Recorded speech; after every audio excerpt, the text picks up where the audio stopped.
Good morning po, Ma'am Natalie. This is Princess Revillas from Block 3L. At ang ginawa ko po dito sa Adobe XD at ang choosing ko po ay Instagram.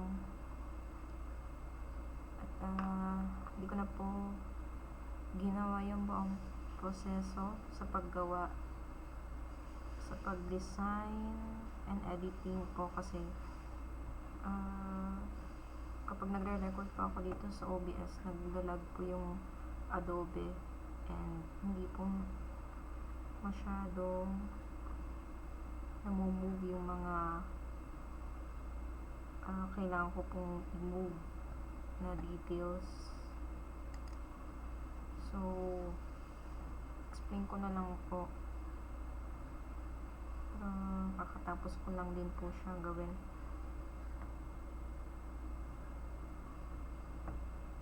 So, dito sa prototype, and nag-connect na po ako dyan para alam ko rin po kung saan na rin po pipindutin.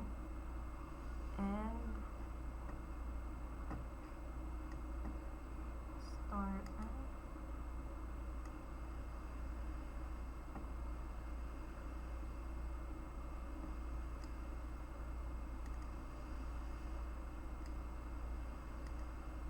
So, dito po sa stories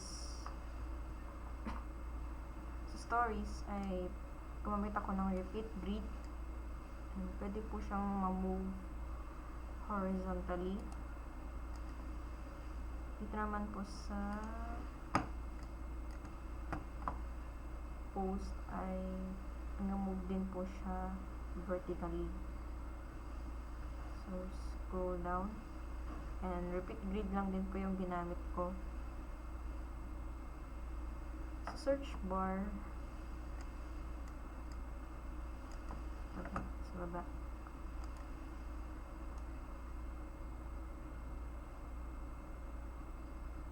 Search bar, pwede rin po siyang scroll vertically. And gumamit lang din pa ako ng repeat grid para ma-edit po siya ng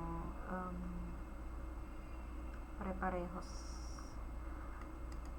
Dito sa Reels, repeat grid lang din po yung ginamit ko, and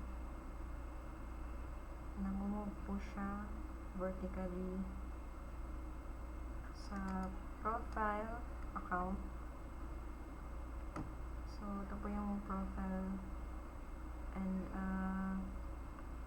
mag po ako ng name, yung friends, followers, following, ilang following, sa new,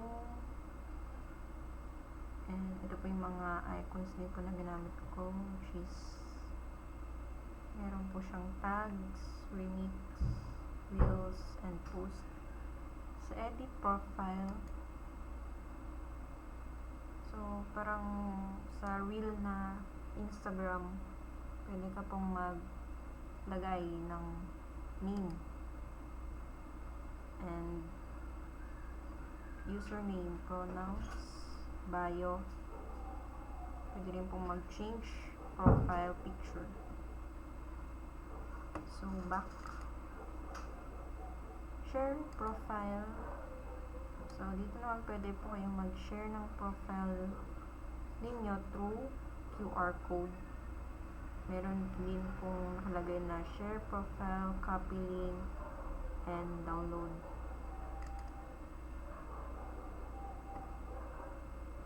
Dito naman po sa settings, dito mo makikita yung mga kailangan na information. So, back.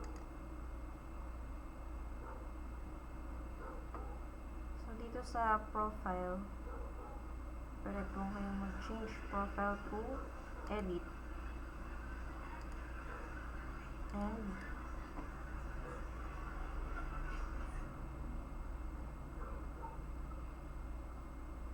new, pwede namang maglagay ng mga stories na na-archive na, or pwede rin mag-share sa home.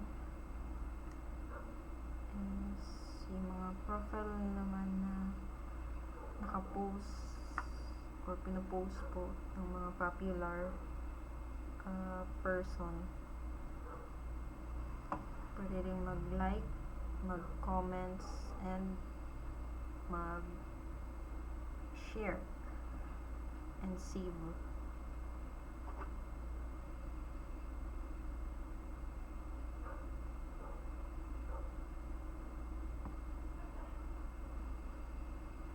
Search bar, dito naman is pwede kayong mag-search if ano yung mga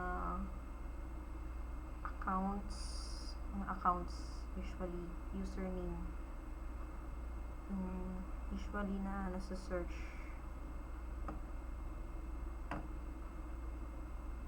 sa new post.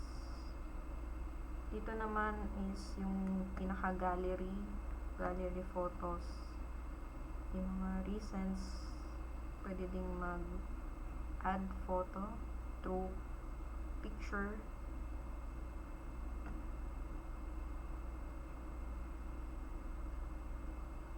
So usually kapag pinindot nyo rin po ito na icon, pwede rin kayong mag-add ng mga photos na pwede nyong i-post sa inyong account. So, exit.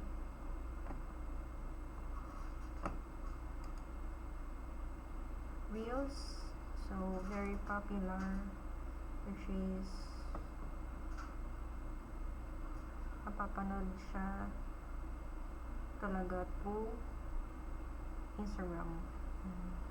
Pwede rin mag-like and follow.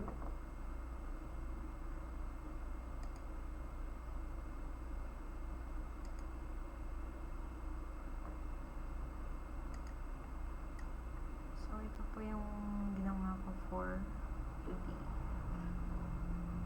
Thank you.